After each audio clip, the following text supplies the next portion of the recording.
এই দেখো বন্ধুরা,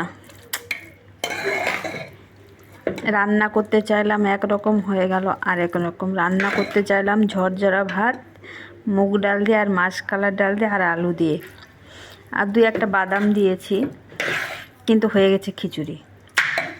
কি বলবো বলো, এগুলোই খেতে হবে। একার জন্য রান্না করলাম।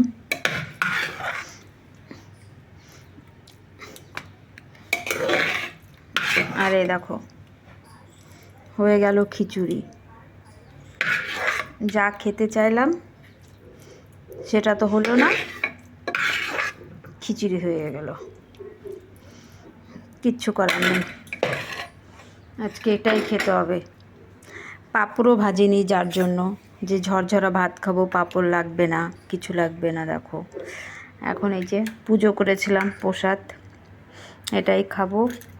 খাওয়ার পরে ভালো লাগলে কমেন্ট করো, শেয়ার করো, কার সাথে এরকম ঘটনা ঘটে। রাঁধতে একটা চাইলে আরেকটা হয়ে যায়, কিন্তু সেন্টটা খুব সুন্দর লাগছে।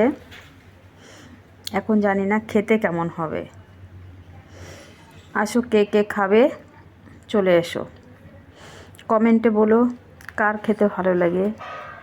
খিচুড়ি মুগ ডাল আর মাসকলার ডাল দিয়ে, আলু দিয়ে, বাদাম দিয়ে রান্না করেছি, 5 ফোড়ন আর তেজপাতা, শুকনো লঙ্কা সম্বারা দিয়ে। চলো বাই, টাটা। ভালো লাগলে শেয়ার করে দিও, কমেন্ট করো।